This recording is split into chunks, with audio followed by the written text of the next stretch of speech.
사도들은 이고니온 지방으로 갔다 그래요. 이 지방으로 가게 된 것은 지난주의 말씀을 우리 기억하면은 이분들이 비시디아 안디옥에서 쫓겨난 거죠.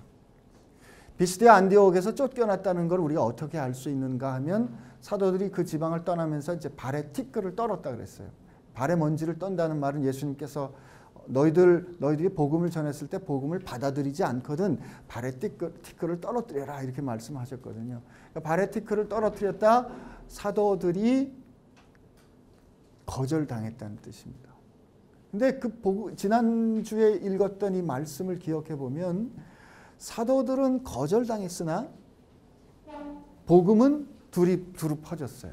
그들은 쫓겨갔으나 그들은 기쁨과 성령으로 충만한 거죠.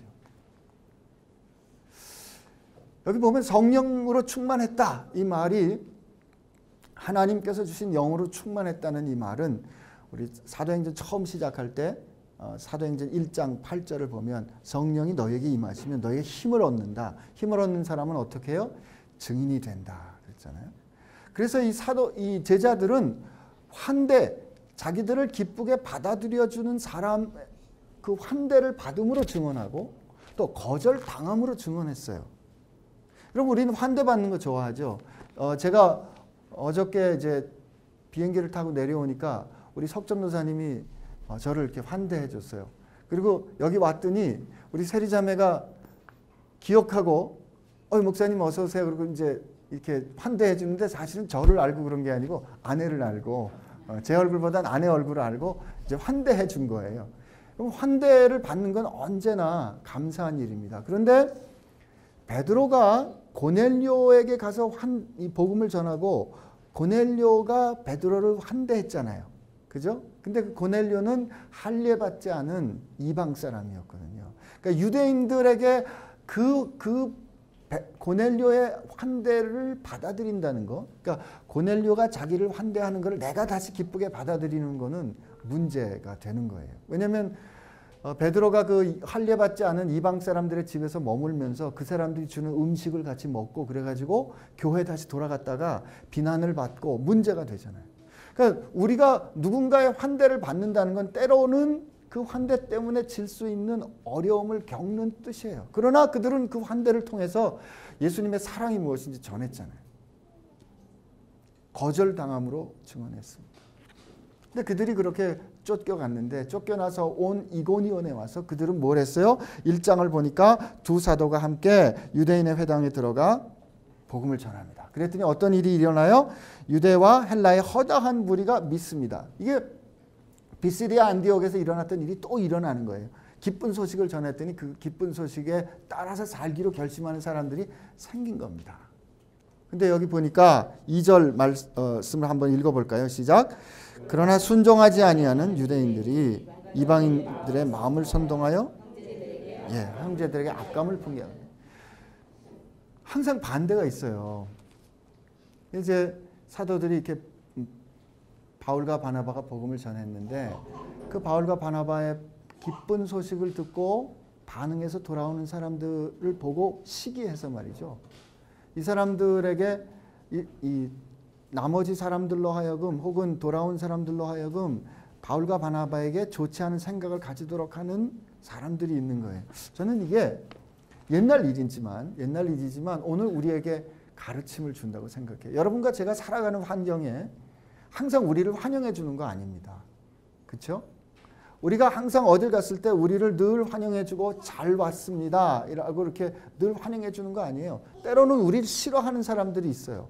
어쩌면 싫어해도 좀 적당히 싫어하지 그렇게 열심으로 싫어하는 사람들이 있어요. 여러분은 경험해 보지 못하신 모양인데 저는 경험해 봤거든요. 정말 지극정성으로 끝까지 싫어하더라고요. 그런 적대적인 환경에 우리가 처한 경험도 있고 앞으로 처할 수도 있고 앞으로 처하게 될 거예요. 그럴 때 그러면 우리가 어떻게 살아야 할까? 근데 여기 이 두 사람이 보면 3절 말씀에 보면 그 두 사도가 오래 있었다 그래요. 이 오래 있었다. 이게 어떻게 또 다리 번역될 수 있냐면 상당한 기간 동안에 있었다.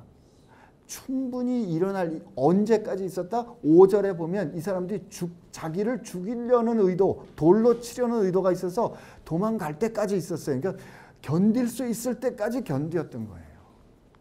야, 어떻게 이럴 수 있을까? 어떻게 자기를 그렇게 싫어하는 적대적인 환경이 있는데 거기 그렇게 오래 있을 수 있을까? 어떻게? 왜? 우리 그 이유를 여기서 발견할 수 있다면 저와 여러분도 우리 인생을 살아가는데 힘을 얻을 수 있지 않겠어요? 그 비밀이 그 다음에 있는 말씀, 주를 힘입어입니다. 주를 힘입었대요. 여러분, 주를 힘입었다, 이 말은 이렇게도 번역이 되는데 주님을 위해서, 주님 때문에 담대히 말했다는 거예요. 이게 무슨 뜻일까? 주를 힘입었기 때문에 그들이 거기 이런 반대에도 불구하고 어려움에도 불구하고 거기 남아 있었다는 거죠. 주님 때문에, 혹은 주님을 위해서, 혹은 주님이 하라시는 그 일 때문에 말이에요. 4절에 보면 그들을 향해서 두 사도라고 말하는데 이 사도의 뜻은 보내심을 받았다는 겁니다. 보내심을 받았다는 것은 주님께서 하라시는 그 일이 있어요. 주님께서 원하시는 그 뜻 때문에 보내심을 입은 거예요. 여러분, 이걸 우리 한번 생각해보면 이런 뜻이에요. 내가 지금 여기 왜 있어야 하냐면 먹고 살기 위해서 있는 게 아니에요. 내가 지금 여기 이렇게 어려운 환경, 우리 이렇게 어려운 환경에 있을 때 우리 그런 말 하잖아요. 에이씨, 이렇게 설교하다 이런 말 하면 안 되는데, 내가 정말 갈 데가 여기밖에 없나? 에이, 나 그냥 때려친다 정말.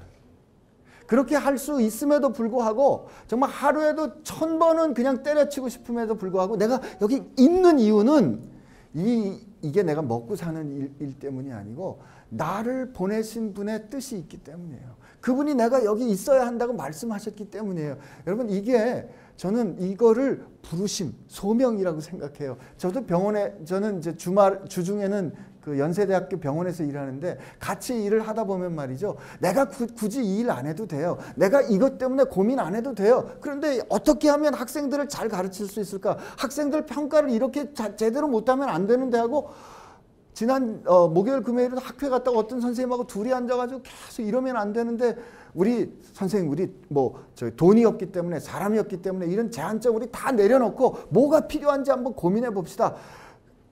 이걸 가지고 막 그 반대하는 선생님들 설득하고 하다가 이제 뭐 속상하니까 이제 서로 좌절해 가지고 앉았다가, 근데 내가 그분한테 그랬어요. 그분 외과 선생님인데, 선생님 이거 안 하셔도 교수할 수 있잖아요. 이거 안 해도 환자 잘 보고 그러면 할 수 있잖아요. 근데 왜 그래요? 왜 이거 가지고 고민하세요? 왜 남들은 그냥 그렇게 신경 안 쓰는데도 왜 이것만 생각하면 가슴이 어렵고, 이것만 생각하면 학생들이 안 됐고, 이거 생각하면 내가 부담이 되는가? 이거를 선생님, 제가 전문적인 용어로 뭐라 그러냐면 부르심이라고 그런 겁니다. 소명입니다. 제가 전에 학교에 있다가 때려치고 우즈벡 갈 때가 그랬어요. 우즈벡 생각만 하면 막 가슴이 벌렁벌렁 하고요. 우즈벡 생각만 하면 눈물이 나는 거예요. 왜 그랬을까? 아무도 거기 가라는 사람 없었어요.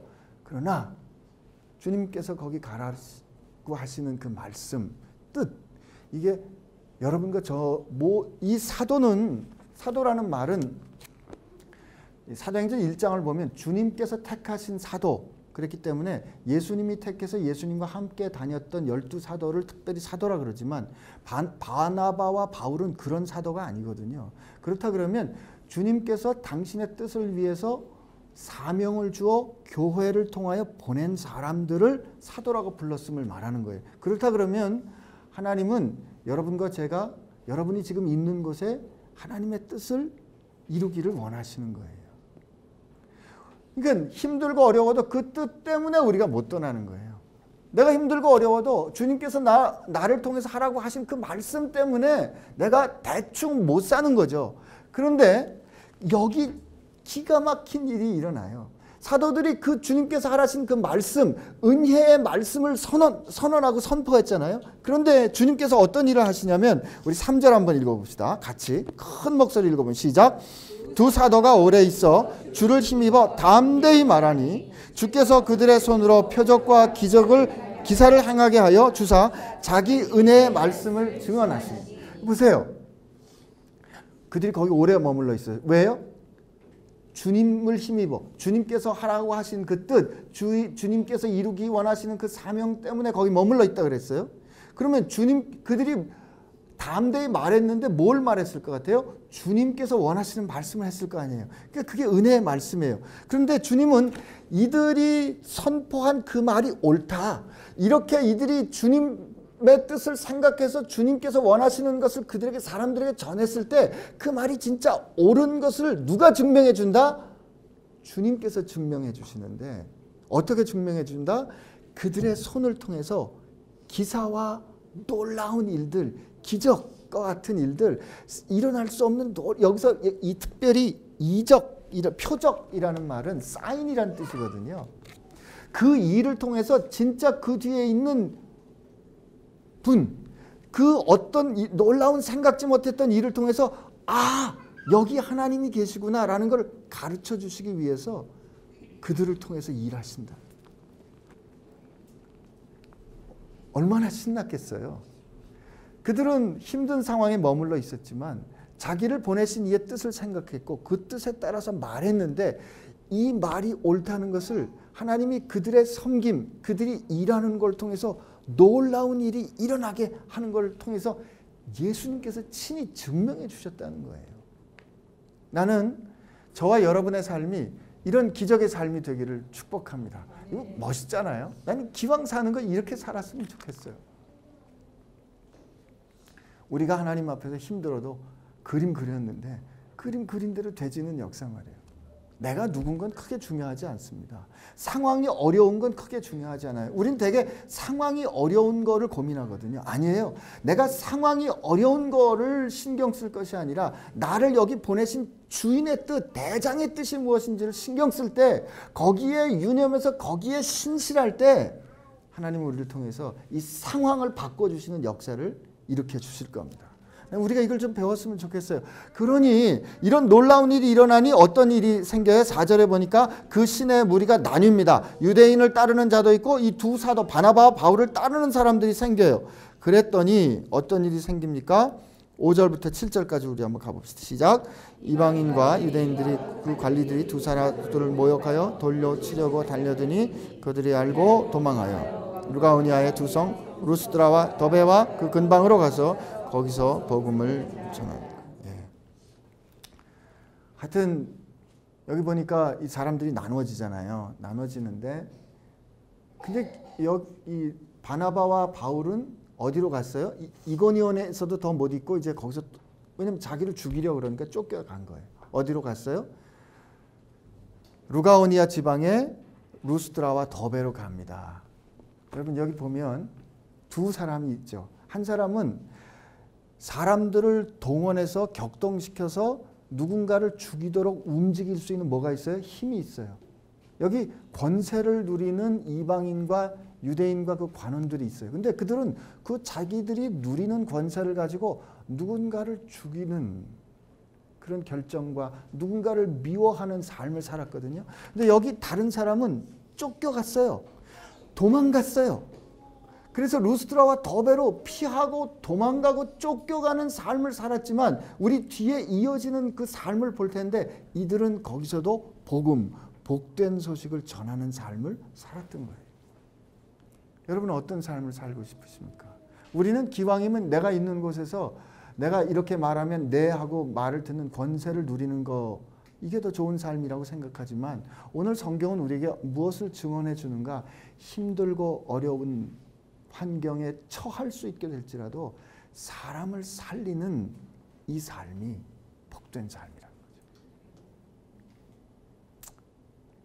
근데 우리는 되게 이런 삶 살고 싶지 않거든요. 그러나 이게 위대한 거예요. 우리 혹시 억지로 뭐 쫓겨나는 게 별게 있겠어요? 원치 않았는데 내가 일한 거하고 상관없이 당신 지방에 가서 좀 일하시오. 뭐 이럴 수도 있는 거 아니에요?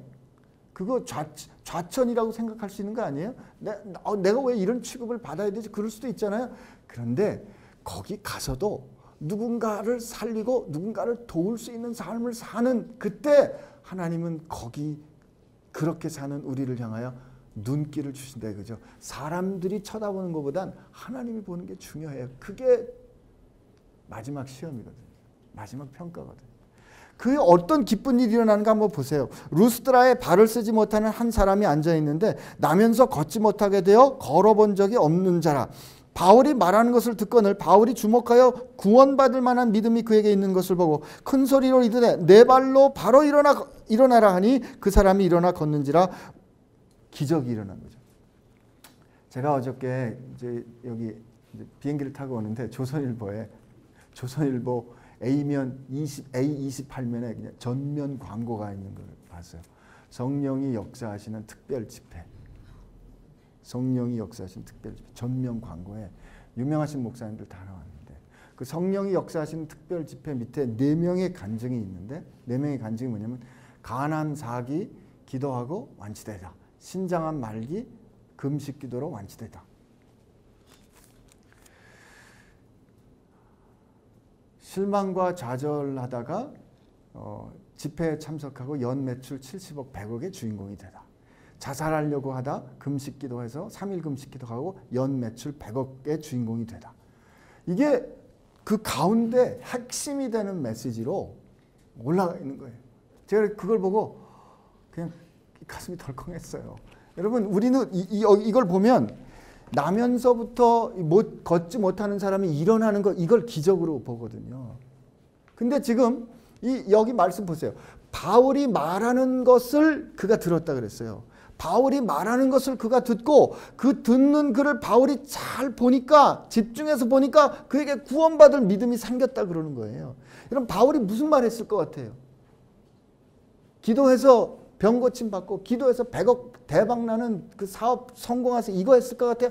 아닙니다. 우리 바울이 설교한 거 13장에서 봤잖아요. 바울이 어떤 설교했어요? 하나님께서 이스라엘을 선택하신 하나님께서 이스라엘은 하나님을 잃어버렸지만 하나님을 잊어버렸지만 하나님은 그 이스라엘을 잊어버리지 않으시고 말이에요. 하나님은 그 이스라엘을 신실하게 인도하시고 품으시고 키우시고 그들을 구해내시고 그들에게 약속하신 예수 그리스도를 보내주시고 예수께서 오늘 우리 찬양 인도하는 자매님이 처음에 빌립보서 2장 말씀을 읽어주었지만 하나님과 동등하신 그분이 인간이 되시고 자기를 비워 인간이 되시고 우리 가운데 우리와 똑같이 사시고 죽기까지 순종하시는 여러분 이 상상이 되세요?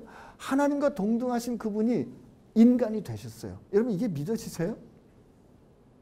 이게 믿어지시는 게 은혜예요. 이건 믿을 수 없는 일이에요.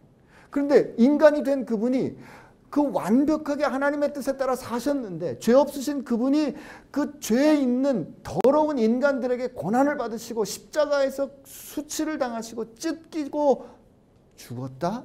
이것도 말이 안 되는 거죠.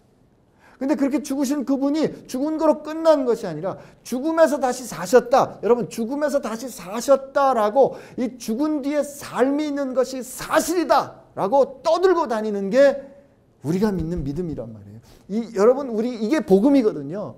이 복음, 이 하나님께서 그러므로 이 놀라운 사건을 통해서 모든 문제를 가진 사람, 그 어떤 문제가 있는 사람이라도 그들을 구원해 주신다라고 해주시는 이 놀라운 사건, 이게 복음의 사건이고 바울은 이걸 전했는데 여러분 이것보다 더 큰 기적이 없는 거예요.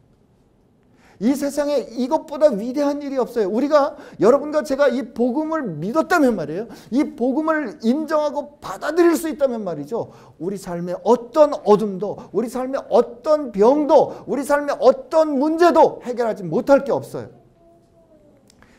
무슨 100억을 이거는 다 이건 중요한 게 아니에요. 제가 오늘 아침에 일어나서 이 성산 일출봉이 해 뜨는 걸 봤거든요. 새벽 5시에 일어났는데 캄캄하더라고요. 5시 20분이 됐는데 저 성산 일출봉 위로 이렇게 햇빛이 뜨는 그 구름 사이 이렇게 빨그란 띠가 이게 있었어요. 이게 놓치기 어려운 거지. 사진 찍었죠. 그리고 나서 한 10분이 지났는데 하늘이 불그레해지더니 불과 한 삽시간에 한 20분 만에 그냥 이 캄캄했던 그 하늘이 그 빛으로 가득 차는데 말이죠. 그 영광스러움이란 야, 여기 괜찮은데요. 여기 괜찮은데요. 근데 이게 전 오늘 그걸 보면서 뭐가 묵상이 되냐면 주님께서 죽으시고 다시 사셨다는 것은 이 죄악과 슬픔과 절망으로 가득한 세상에 그 빛이 가득 차게 들어오는 것과 같은 일이에요. 그 놀라운 그 주님의 영광이 지금 오셨고 시작됐고 임했다는 거죠. 이게 복음이에요. 그 복음 대신 예수님을 만난 사람 말이에요. 그 복음 대신 예수 그리스도의 그 사건, 그 예수님을 만난 사람들은 절대로 가만히 있지 못했어요. 그들의 삶은 다 뒤집어졌어요. 문둥병자가 나았잖아요. 나면서부터 소경된 자가 다시 보았잖아요. 38년 돼서 베데스다 연못가에 살아보겠다고 누워있지만 아무도 넣어주는 사람이 없어서 절망하던 그를 주님은 살려주셨잖아요. 죽은 사람도 살리셨잖아요. 병만 그랬어요? 돈은 있었지만 인간 취급 받지 못했던 나사로예요? 아니죠. 삭개오죠. 그 삭개오 어떻게 했어요? 주님이 그 집에 가서 삭개오로 하여금 다시 아브라함의 자손이 되는 그런 놀라운 일을 일으켜 주시지 않습니까? 그 주님을 만났던 베드로도 똑같은 일을 행했어요. 바울도 똑같은 일을 행했어요. 여러분, 그 일이 그러면 그때 유대 지방에만 일어났어요? 아닙니다. 이 모든 우리 앞에 서 있는 역사 가운데 있던 모든 교회들 가운데 그 복음을 만난 사람들 가운데 그랬어요. 한국 교회도 그랬거든요. 제가 우리 학교 1회 선배님이기 때문에 알아요. 여러분께 여러 번 얘기했어요. 우리 학교 첫 번째 1908년에 졸업했던 7명의 한국 대한민국 1번부터 7번 의사 중에 한 명이 박서양이라는 백정의 아들이에요. 그 아버지가 박성춘이라는 사람이 되는데 처음에 예수님 만나기 전엔 백정 박씨였어요. 백정 박씨였던 그가 무어 선교사님과 에비슨 선교사님을 통해서 하나님을 만났을 때 하나님은 나 같은 천민도 당신의 아들로 여겨주신다는 그 복된 소식을 들었을 때 그가 뭐라고 말했냐면 이 땅의 모든 백정들 내가 다 전도하겠습니다. 그의 삶이 뒤집어졌거든요. 그가 금융가가 되고 나중에 그가 세워졌던 그 곤단골 교회의 첫 번째 장로들이래요. 양반들을 제치고 첫 번째 장로가 된다고요. 그가 자기 아들 박서양을 데리고 에비슨에게 와서 이런 말을 합니다. 당신이 나 사람 되게 했으니 내 아들 사람 노릇하게 해주세요. 그래서 그 박서양을 에비슨 선생님이 시험하려고요. 한 2년 동안은 진짜 종처럼 백정의 아들로 취급했는데 성실하게 잘 견딘 겁니다. 그가 첫 번째 졸업생 의사 중에 하나가 되고 학교에서 가르치다가 만주에 가서 독립운동과 함께 어려운 사람들을 돌보다가 인생을 마감하거든요. 이 놀라운 변화 말이에요. 이런 변화가 박서양에게만 있었냐고요? 그렇지 않습니다. 여러분, 우리 아는 인생을 아름답게 천사처럼 살다가 돌아가신 김우수 씨, 철가원 김우수 씨 아시죠? 그 사람의 시작은 천사가 아니었어요. 악한이었죠. 가난한 집안에 그 엮이는 가정에서 태어나서 쫓겨나와서 고아원을 전전하다가 세상 사는 게 억울해서 방화를 하고서 감옥에 갇혔는데 감옥에 갇혀서 누군가를 도울 수 있다는 사실을 알고 그가 누군가를 돕기 시작하다가 그가 중국집 배달으로 한 달에 70만 원, 80만 원을 버는 그가 4명, 5명의 아이들에게 후원금을 보내주고 말이죠. 그들에게 고마워요 아저씨라는 편지를 받는 걸 가지고 인생을 감사하면서 살고 그가 자기가 죽었을 때 자기 죽게 되면 나오는 보험금을 어린이재단에 초록우산 어린이재단에 기부하기로 약속하고 죽었던 그의 삶은 어떻게 그가 그렇게 변할 수 있었을까? 하나님의 아들이 나를 위해서 죽으셨다는 이 복음과 부딪혔기 때문에 그가 그렇게 변했던 거거든요. 우리 아버님, 어머님이 그랬어요. 어머님이 죽음 앞에 있다가 예수님의 말씀 앞에서 다시 살아서 그가 다시 인생의 희망을 얻었고 우리 앞에 살았던 모든 사람들이 복음과 앞에 섰을 때 복음은 그들의 인생을 가만 놔두지 않았다. 바꿨다 이 말이에요. 저도 마찬가지고 여러분도 마찬가지고 여러분이 지금 어떤 상황과 형편에 있을지라도 주님은 여러분을 바꾸십니다. 주님은 여러분을 새롭게 하실 수 있는 그게 복음이에요. 그게 복음. 이 놀라운 일이 일어났어요. 이 놀라운 일이 일어나니까 사람들이 깜짝 놀란 거예요. 그래서 아주 재미난 일이 일어납니다. 11절부터 13절까지 우리 한번 읽어봅시다. 시작. 우리가 바울이 한 일을 보고 루가오니아 방언으로 소리질러 이르되 신들이 사람의 형상으로 우리 가운데 내려오셨다 하여 바나바는 제우스라 하고 바울은 그 중에 말하는 자이므로 헤르메스라 하더라. 10회 제우스 신당의 제사장이 소와 화환들을 가지고 대문 앞에 와서 우리와 함께 제사하더. 이야, 참 여기 그 명품 상품이 여기 이렇게 나올 줄 몰랐어요. 그게 이 에르메스 맞죠?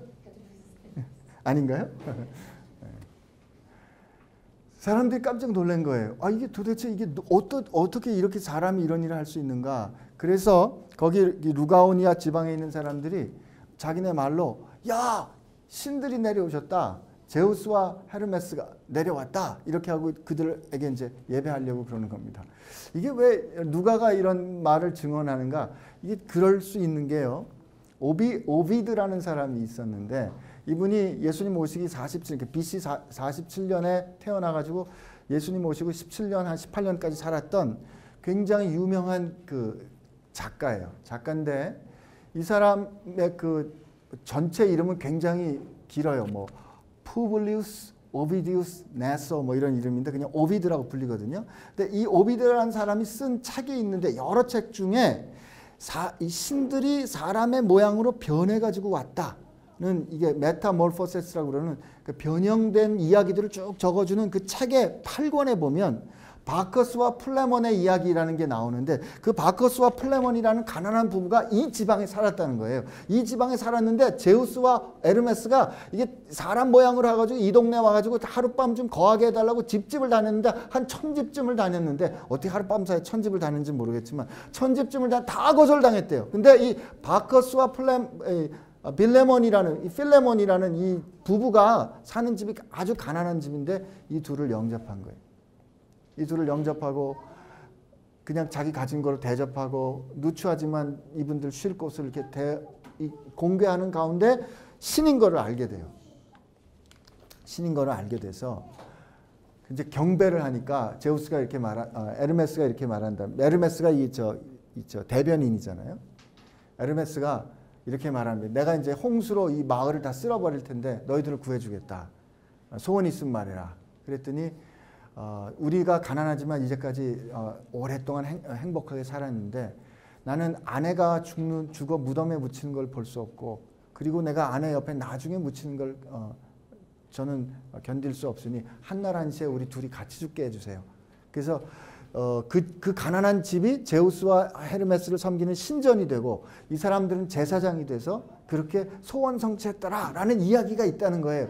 근데 그 지방, 지금 있는 그 지방에 가보면 옛날에 그 유적들이 발굴되는데 거기 보면 제우스와 헤르메스를 같이 섬기는 그 이름이 적힌 옛날 돌들, 옛날에 쓰여진 것들이 이렇게 발굴되고 있는 거예요.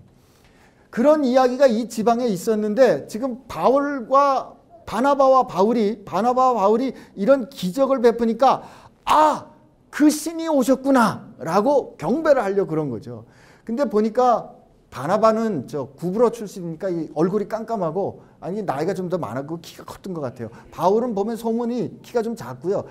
바울이 설교를 했으니까 바울이 에르메스고 이게 제우스구나 이렇게 이제 그들이 말했는데 이게 자기 지방 언어로 말했는데 자기한테 하는 꼴을 보니까 이 두 사도가 보니까 이거 우리한테 절하려고 그러는구나. 그러니까 이 사람들이 깜짝 놀라서 들어가서 옷을 찢습니다. 옷을 찢는 게 굉장히 심각한 상황이 일어났을 때 유대인들은 옷을 찢어요. 근데 저는 오늘 그리고 이제 그들에게 바울이 이렇게 얘기를 합니다. 우리 한번 15절부터 17절까지 말씀 한번 읽어봅시다. 시작. 이르되 여러분이여 어찌하여 이러한 일을 하느냐 우리도 여러분과 같은 성정을 가진 사람이라 여러분이 복음을 전하는 것은 이런 헛된 일을 버리고 천지와 바다와 그 가운데 만물을 지으시고 살아계신 하나님께로 돌아오게 함이라.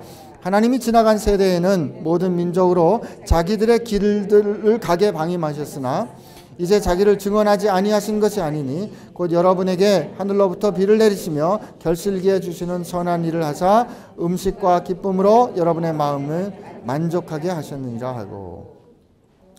여러분 그 제주도가 어떻게 세워졌는지 그 전설을 아십니까? 전설 따라 삼천리 아세요? 설문 제주도 분 계신 분 가르쳐 주세요. 설문대 할망이죠. 예? 이제 저보다 모르시면 안 되는데. 제가 이 틀림도 안 되는데, 그죠? 이게 제주도는 키가 무지개 큰 할머니가 만드셨대요. 그게 이제 설문대 할머니, 그 할머니 이름이 그래요. 근데 할머니가 얼마나 키가 크시냐면 한라산을 베개 삼아 누우시고 한 다리를 뻗으면 요 성산 일출봉이 닿고, 그리고 다른 한 다리는 제주 앞바다 관태섬까지 이른대요. 그래서 이 할머니가 왜 제주도에 이렇게 오름이 많은가 하면은, 할머니가 이 흙을 가지고 이 제주도를 짓는데 이 터진 치마 사이로 흙들이 떨어지는 게 이게 오름이 된 거고, 마지막에 흙을 왕창 갖다 분 게 한라산이라는 거예요. 그리고 제주도에 500장군이 있어요. 그 500장군이 뭐냐면, 할머니가 이제 그 아들이 500명이 있었는데 그 500명의 아들을, 이게 키가 커가지고 아들도 많이 난 거예요. 그래서 이제 할머니가 아들을 끓이려고 죽을 끓이다가 하루 너무 피곤해가지고 그냥 졸다가 그만 죽에 빠져 돌아가신 거예요, 할머니가. 근데 이 500 아들들이 와가지고 죽을 먹는데 그날따라 죽이 너무 맛있는 거지. 이거 우리 전설이에요. 그래가지고 한 명 근데 막내 아들은 할머니가 안 보는 게 너무 이상했어. 그래가지고 막내 아들이 죽을 안 먹고 가만히 보다 보니까 거기 뼈가 있는 거예요, 엄마 뼈가. 그래가지고 그 막내 아들이 슬피 울며 나가서 기다린 게 그게 외돌개가 됐고요. 그리고 나머지 그 499명의 아들들이 500장군들이 나가서 바닷가에 가서 엄마를 생각하면서 울 게 그게 제주도의 기암괴석이 됐더라라는 이야기거든요. 근데 지금 우리가 이 제주도에 있는 이 아름다운 자연을 놓고 옛날에 이건 할망이 이렇게 만든 거야 라고 우리는 나름대로 우리의 길을 생각했듯이, 사도 바울이 지금 이 지방에 가서 루스트라와 더베에 갔더니 그 지방의 사람들이 제우스와 에르메스가 혹은 자기들이 생각하는 신들이 자기들을 이렇게 돌보고 있다고 생각했던 거예요. 근데 오늘 사도 바울이 뭐라고 얘기해 주냐면, 여러분 그렇게 헛된 일 하지 마세요. 진짜 살아계신 하나님이 이분이신데 이분께 돌아와야 합니다 라고 가르쳐 주신 거죠. 오늘 이 제주를 이렇게 아름답게 만드신 분은 그 설문대 할망이 아니라 하나님 우리 아버지께서 말씀으로 지으셨다는 거죠. 근데 저는 오늘 이 바울과 바나바를 보면서, 이 바울과 바나바가 사람들이 자기에게 이렇게 절할 때 얼마나 그 존경심이 있었겠어요. 얼마나 그 존경하고 그들을 경배를 하면, 그들이 그렇게 존경하고 그들이 그렇게 경배하면 말이죠, 헌신합니다. 그죠? 근데 이 바울과 바나바는 그 앞에서 옷을 찢었어요. 하나님을 경외해야지, 하나님을 보이는 그 하나님께서 행하시는 일을 전하는 하나님의 일꾼된 우리를 섬기면 안 된다라고 그들이 옷을 찢습니다. 저는 이거 오늘 우리 많은 지도자들이, 특별히 교회 지도자들이 이 태도 배워야 한다고 생각합니다. 여러분 사람들이 이렇게 지극정성으로 존경하면요 좋습니다. 그냥 뭐 좋은 것 하면 목사님 먼저 생각하고, 좋은 음식 하면 목사님 먼저 갖다 드리고, 우리 목사님 좋은 옷 입어야 된다고 그래서 좋은 옷도 해드리고, 어딜 가면 좋은 차 좋아요, 편해요. 그러나 바울과 바나바는 하나님이 분명히 드러나야지 자기들이 드러나면 안 된다고 생각했던 거예요. 이게 하나님 앞에서 기쁜 일입니다. 우리 앞에 살았던 제대로 된 하나님의 사람들은 다 그렇게 했어요. 세례 요한이 뭐라고 말했어요? 그분은 흥해야겠고 나는 망해야 하리라. 여러분 하나님이 드러나야지 베이직 교회가 드러나면 안 됩니다. 예수님이 드러나야지 이 베이스 캠프 처치가 유명해지면 절대 안 됩니다. 그래서 오늘 우리 베이스 캠프 처치 이 주보 이게 예배 안내지 보면 이게 이상할 거예요. 어디 이런 안내지가 여기 있어요. 여기는 무슨 교단도 없고 목사 이름도 없고 세상에 사람 이름 하나도 안 나와. 이거를 왜 만드냐고요. 근데 사실 이게 힘들고 불편하고 하지만 우리가 결정하는 거예요. 기도할 때도 왜 여러분에게 얼굴 안 보여주고 기도하겠어요? 하나님만 드러나는 게 중요하거든요.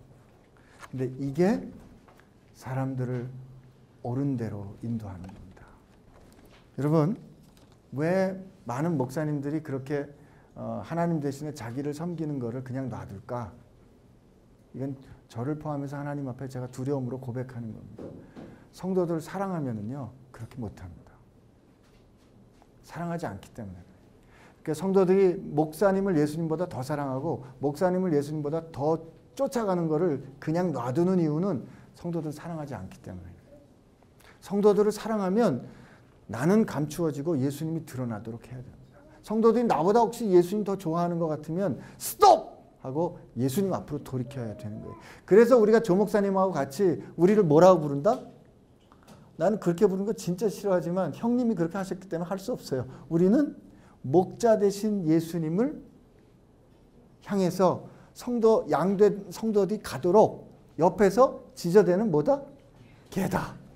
그냥 개다 그러니까 너무 좀 성경에도 개는 별로 안 좋은 거거든요. 그래서 shepherding dog이다.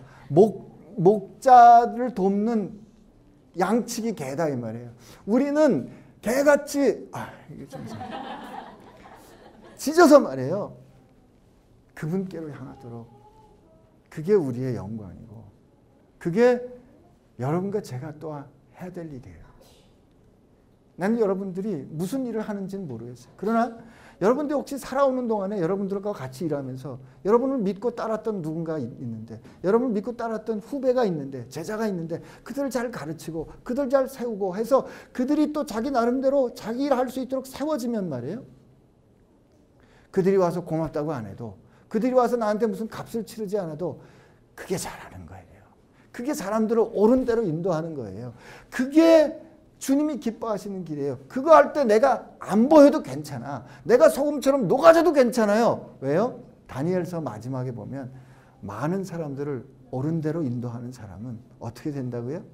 하늘의 별처럼 빛나게 해주시겠다고 하나님께서 약속하셨어요. 나는 오늘 쫓겨가가지고 이고니온 지방에 가서 잠시 살았던 그 잠시라는 게 여기 표현에 의하면 쫓겨날 때까지 충분한 시간을 머물렀던 바나바와 바울의 그 섬김을 보면서 오늘 여러분과 이 세상을 내가 이 세상을 어떻게 살아야 될까를 한번 같이 생각해 보기를 원합니다. 우리 결정해야 할 거는 이 말씀 우리 같이 이렇게 요약하고 우리 같이 오늘 기도했으면 하는데요. 첫째, 우리가 살아가는 환경은 늘 우리 뜻대로 되지 않는다. 이거 인정을 해야 돼요. 이게 인정하지 않으면 어려워요. 하나님 앞에 우리 기도할 때 하나님 나 하나님 뜻대로 살기로 했고 하나님 사랑하고 하나님께 순종했는데 환경이 왜 어려워요? 내가 왜 병들어요? 이렇게 물어볼 수 있거든요. 근데 오늘 보세요. 바나바와 바울이 어려움에 처했잖아요. 쫓겨났잖아요. 그런데 그들이 어려움에 처했기 때문에 쫓겨났기 때문에 그들이 어둠 가운데 던져진 것 같았기 때문에 그들 가운데 있는 빛이 폭발해 나왔잖아요. 그죠? 그러니까 우리가 상황이 어려울 수 있다. 이거는 피할 수 없다. 이 현실, 인정. 그죠? 그러나 우리가 그 가운데 머물러 있을 때는 내가 여기밖에 있을 데가 없어가 아니라 주님께서 가라 그러실 때까지 대개 어떻게 결정된다? 내 뜻이 아닌 거로 쫓겨나든지 내 원하는 것 상관없이 보냄을 받든지 주님께서 가라 하실 때까지 우리 머물러 있어요. 근데 그냥 억지로 목구멍이 포도청에 있는 것이 아니라 주께서 오늘 이 시간 이 상황 가운데 나를 위해서 행하실 그 뜻을 붙잡고 기다리는 거예요.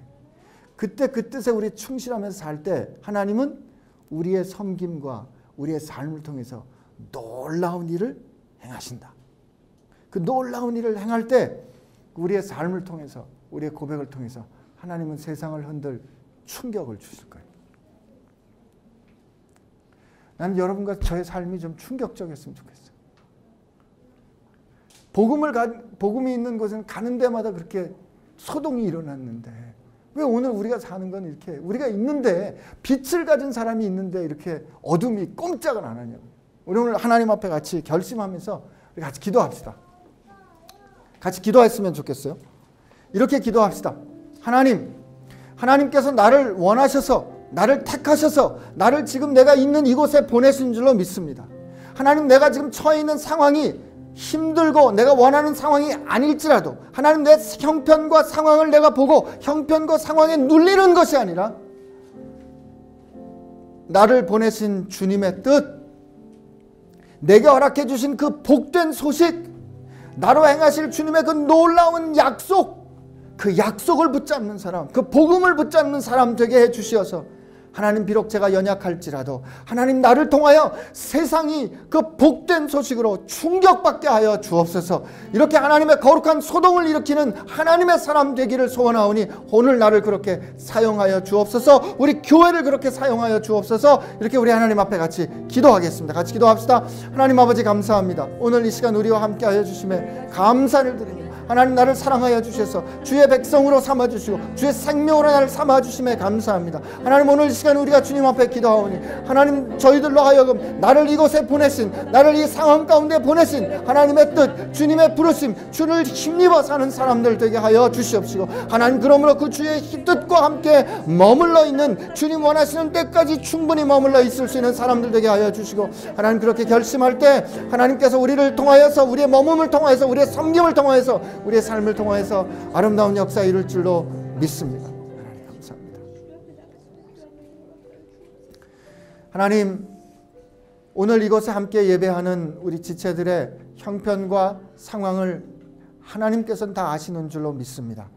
그 아시는 하나님께서 이들을 그들 가운데 그 가운데로 보내셨고 이들로 하여금 이루길 원하시는 하나님의 뜻이 있는 줄로 믿습니다. 그러므로 우리가 담대히 상황에 눌리는 것이 아니라 하나님의 뜻을 붙잡는 사람 되게 하여 주옵소서. 주님의 뜻에 순종할 때 하나님 여기 있는 지체들을 통하여서 하나님께서 놀라운 일을 일으키실 줄로 믿습니다. 그래서 하나님 우리의 삶이 누군가 아직 하나님을 모르는 사람들을 하나님 앞에 이끌도록 하는, 그래서 하나님을 예배하도록 하는 삶 되게 하여 주옵소서. 주님 감사합니다. 예수님의 이름으로 기도합니다.